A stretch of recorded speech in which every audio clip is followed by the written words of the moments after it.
1 month ago tonight, we presented a report on Senator Joseph R. McCarthy. We labeled it as controversial. Most of that report consisted of words and pictures of the senator. At that time we said, if the senator believes we have done violence to his words or pictures, if he desires to speak, to answer himself, an opportunity will be afforded him on this program. The senator sought the opportunity, asked for a delay of 3 weeks because he said he was very busy and he wished adequate time to prepare his reply. We agreed. We supplied the senator with a kinescope of that program of March 9 and with such scripts and recordings as he requested. We placed no restrictions upon the manner or method of the presentation of his reply, and we suggested that we would not take time to comment on this particular program. The senator chose to make his reply on film. Here now is Senator Joseph R. McCarthy, Junior Senator from Wisconsin. Good evening. Mr. Edward R. Murrow, Educational Director of the Columbia Broadcasting System, devoted his program to an attack on the work of the United States Senate Investigating Committee and on me personally as its chairman. Now, over the past 4 years, he has made repeated attacks upon me and those fighting communists. And of course, neither Joe McCarthy nor Edward R. Murrow is of any great importance as individuals. We are only important in our relation to the great struggle to preserve our American liberties. The Senate Investigating Committee has forced out of government and out of important defense plants communists engaged in the Soviet conspiracy. And you know, it's interesting to note that the viciousness of Murrow's attacks is in direct ratio to our success in digging out communists. Now, ordinarily I would not take time out from the important work at hand to answer Murrow. However, in this case, I feel justified in doing so because Murrow is the symbol, the leader, and the cleverest of the jackal pack, which is always found at the throat of anyone who dares to expose individual communists and traitors.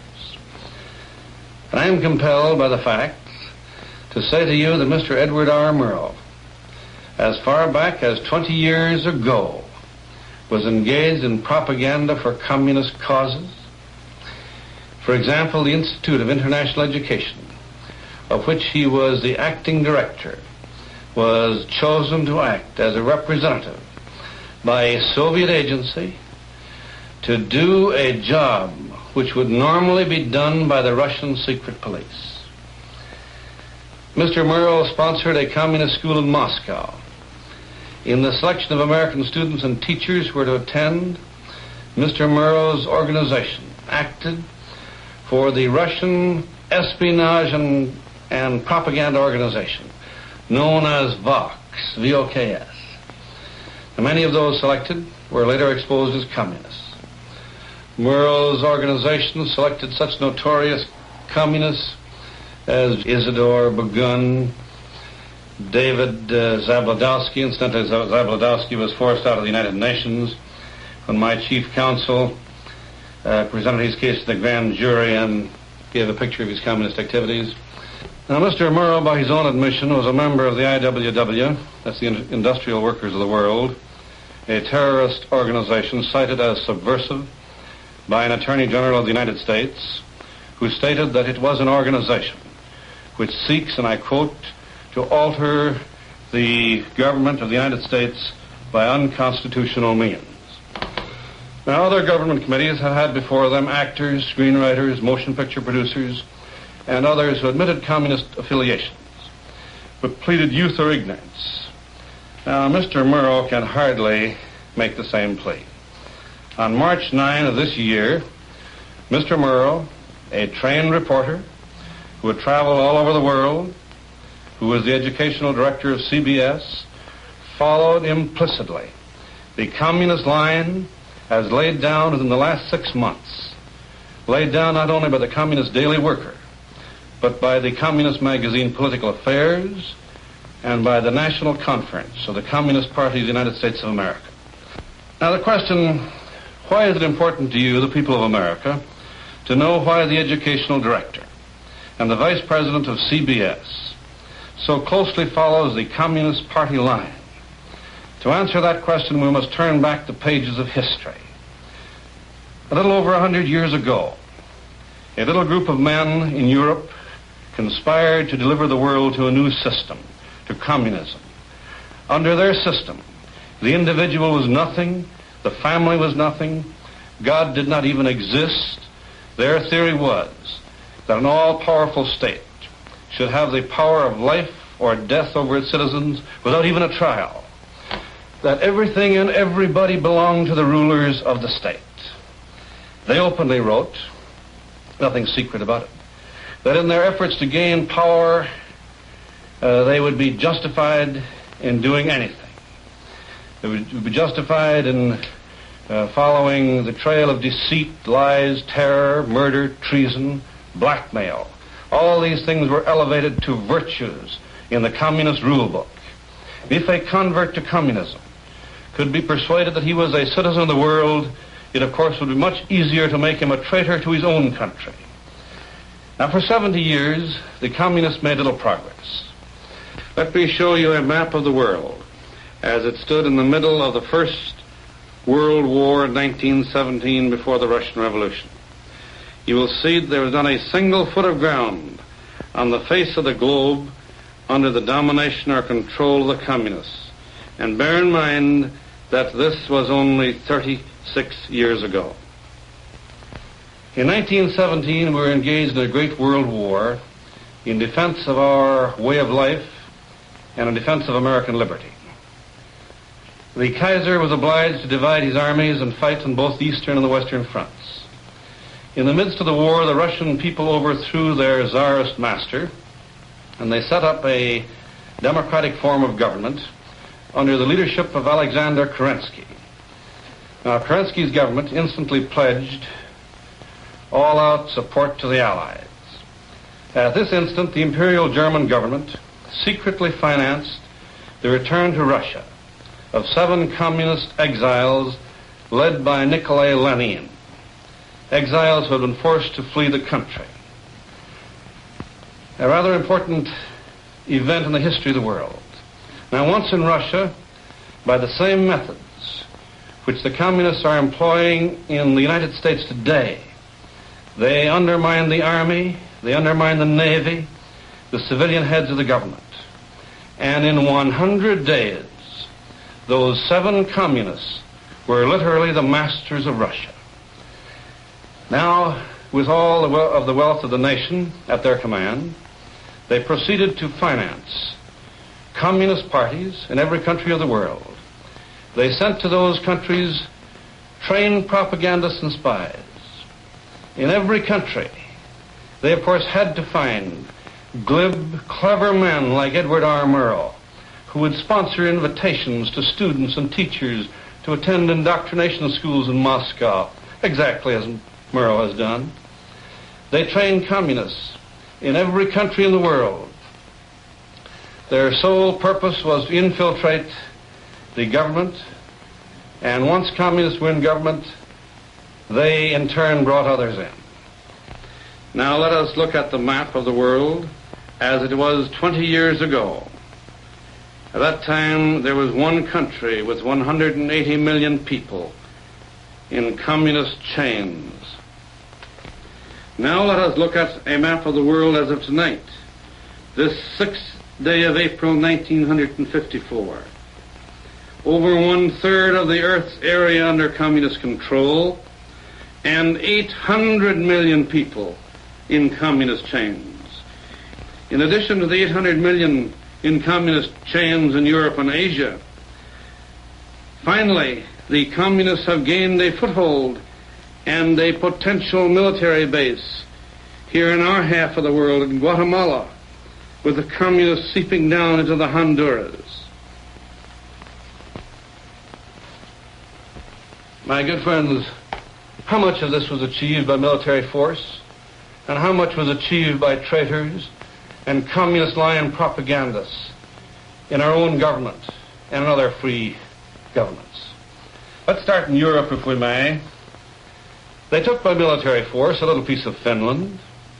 In the same way, they took 3 small Baltic states, Latvia, Lithuania, and Estonia. They took half of Poland the same way. They acquired the rest of Poland through Polish traitors and communists in our own government who gave American dollars and American support to the communists in Poland. They took over Romania, Bulgaria, and Hungary without firing a single shot. They did this by the infiltration of communists in key spots in the governments. The communists took over Czechoslovakia without firing a shot. This they did by the infiltration of communists into the Czechoslovakian government also. And listen to what a high official in the anti-communist government of Czechoslovakia had to say about the communist enslavement of Czechoslovakia. Here's what he said. He said, in my country, the pattern was identical to what it is in the United States. If anyone, before the communists took over, dared to attack those communists who were preparing and shaping the policy of my government, shaping the policy to betray my people, he was promptly attacked and destroyed by a combination of communists, fellow travelers, and those unthinking people who thought they were serving the cause of liberalism and progress, but who were actually serving the cause of the most reactionary credo of all times, communism. Still quoting, because of those people, night has fallen upon my nation and slavery upon my people. Now shifting to another area of the world, to the east, how about this vast land area and the teeming masses of China? Let's just take a look at that map, if you please. Keep in mind that a few short years ago, China was a free nation friendly to the United States. Now, let's take a look at that map. Were those 400 million Chinese captured by force of arms? Certainly not. They were delivered to communist slave masters by the jackal pack of communist line propagandists, including the friends of Mr. Edward R. Murrow, who day after day shouted to the world that the Chinese communists were agrarian reformers and that our ally, the Republic of China, represented everything that was evil and wicked. Now, my good friends, if there were no communists in our government, would we have consented to and connived to turn over all of our Chinese friends to the Russians? Now, my good friends, if there had been no communists in our government, would we have rewarded them with all of Manchuria, half of the Kuril Islands, and 1/2 of Korea? Now, how many Americans have died and will die because of this sellout to communist Russia? God only knows. If there were no communists in our government, why did we delay for 18 months, delay our research on the hydrogen bomb, even though our intelligence agencies were reporting day after day that the Russians were feverishly pushing their development of the H-bomb? And may I say to America tonight that our nation may well die. Our nation may well die because of that 18 months deliberate delay. And I ask you, who caused it? Was it loyal Americans or was it traitors in our government? It is often said by the left wing that it is sufficient to fight communism in Europe and Asia, but that communism is not a domestic American issue. But the record, my good friends, is that the damage has been done by cleverly calculated subversion at home and not from abroad. It is this problem of subversion that our committee faces. Now let us very quickly glance at some of the work of our committee. Some of the work is done in slightly over a year's time. For example, 238 witnesses were examined in public session, 367 witnesses examined in executive session, 84 witnesses refused to testify as to communist activities on the ground that if they told the truth, they might go to jail. 24 witnesses with communist backgrounds have been discharged from jobs which they were handling secret, top secret, confidential material. Individuals who were exposed before our committee. Of course, you can't measure the success of a committee by a box score based on the number of communist heads that have rolled from secret jobs.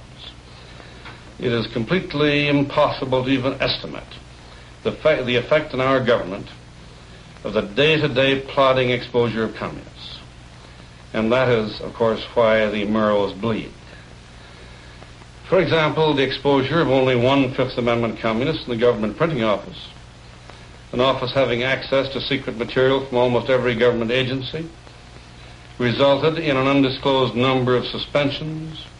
It resulted in the removal of the loyalty board and the revamping of all the loyalty rules, so that we do have apparently a good tight loyalty set up in the printing office at this time. Also, a disclosure of communists in the military. And the radar laboratories resulted in the abolition of the Pentagon board, which had cleared and ordered reinstated communists who had for years been handling government secrets. Also, as a result of those hearings, Army orders have been issued to prevent a recurrence of the major press scandal, which was exposed by the committee. Now, to attempt to evaluate the effect of the work of an investigating committee would be about as impossible as to attempt to evaluate the effect of well-trained watchdogs upon the activities of potential burglars.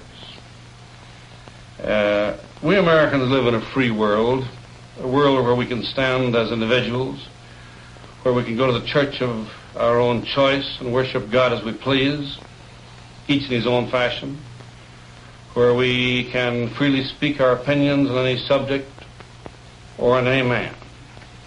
Now, whether we shall continue to so live has come to issue now. We will soon know whether we are going to go on living that kind of life, or whether we are going to live the kind of life that 800 million slaves live under communist domination. The issue is simple. It is the issue of life or death for our civilization. Now, Mr. Murrow said on this program, and I quote, he said, "The actions of the junior senator from Wisconsin have given considerable comfort to the enemy." That is the language of our statute of treason, rather strong language. If I am giving comfort to our enemies, I ought not to be in the Senate.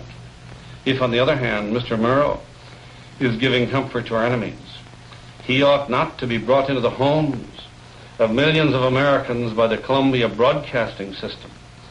Now, this is a question which can be resolved with very little difficulty. What do the communists think of me, and what do the communists think of Mr. Murrow?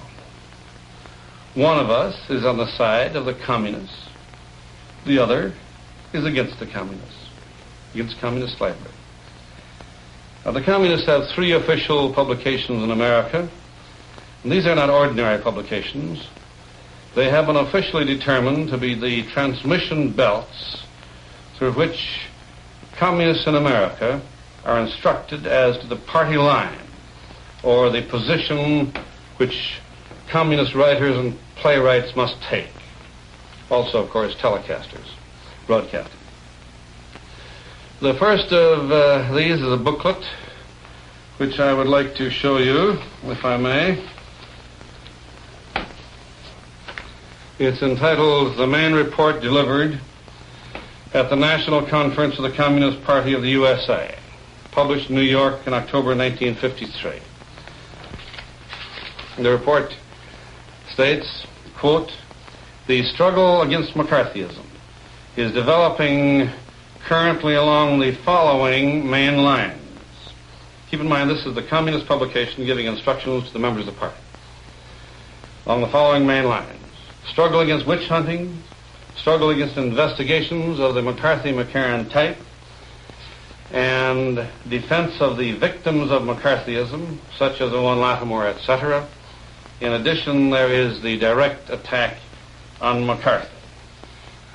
May I ask you, does that sound somewhat like the program of Edward R. Murrow on March 9 over this same station?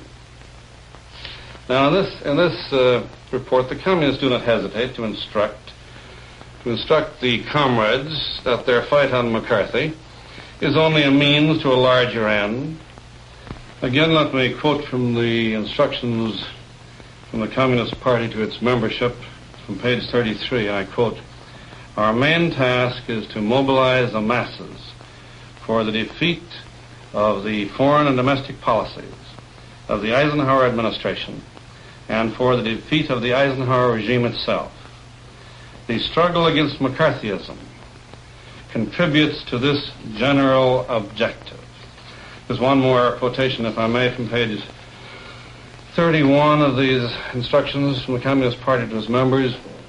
I quote, "Since the elections, McCarthyism has emerged as a menace of major proportions." I think maybe we know what the Communist Party means by a menace of major proportions. They mean a menace of major proportions to the Communist Party. Now, let's take 30 seconds or so, if we may, look a little further to see who's giving comfort to our enemies. Here is a Communist Daily Worker of March 9, containing 7 articles and a principal editorial, all attacking McCarthy, and the same issue lists Mr. Murrow's program as, listen to this, one of tonight's best bets on TV. And then just one more. Here's the issue of March 17. Its principal front page articles on attack on McCarthy.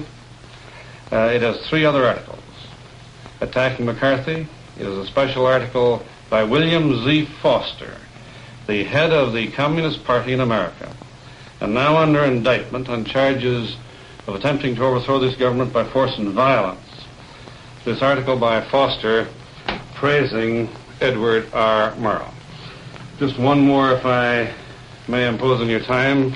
The issue of March 26. This issue has 2 articles attacking witch hunting, 3 articles attacking McCarthy, a cartoon of McCarthy, and an article in praise of Mr. Edward R. Murrow. And now I would like to also show you the communist political organ entitled Political Affairs. The lead article is a report dated November 21, 1953 of the National Committee of the Communist Party of the United States, attacking McCarthy and telling how the loyal members of the Communist Party can serve their cause by getting rid of this awful McCarthy. Now, as you know, Owen Lattimore has been named as a conscious, articulate instrument of the communist conspiracy. He's been so named by the Senate Internal Security Committee. He is now under criminal indictment for perjury with respect to testimony in regard to his communist activities. In his book, Ordeal by Slander, he says, and I think I can quote him verbatim, he says, "I owe a very special debt to men I have never met. I must mention at least Edward R. Murrow." Then there's the book by Harold Lasky, admittedly the greatest communist propagandist of our time in England. In his book, Reflections on the Revolution of Our Times, he dedicates the book to my friends E.R. Murrow and Lanham Titchener with affection. I am perfectly willing to let the American people decide who is giving comfort to our enemies. Much of the documentation which we have here on the table tonight will not be available to the American people by way of television. However, this will all be made available to you within the next 2 weeks. In conclusion, may I say that under the shadow of the most horrible and destructive weapons that man has ever devised, We fight to save our country, our homes, our churches, our children. To this cause, ladies and gentlemen, I have dedicated and will continue to dedicate all that I have and all that I am. And I want to assure you that I will not be deterred by the attacks of the Murrows, the Lattimores, the Fosters, the Daily Worker, or the Communist Party itself. Now, I make no claim to leadership. In complete humility, I do ask you and every American who loves this country to join with me. That was a film of Senator Joseph R. McCarthy, presented at our invitation. It was in response to a program we presented on March 9th. This reporter undertook to make no comment at this time, but naturally reserved his right to do so subsequently. Good night, and good luck. See It Now is edited and produced by Edward R. Murrow and Fred W. Friendly.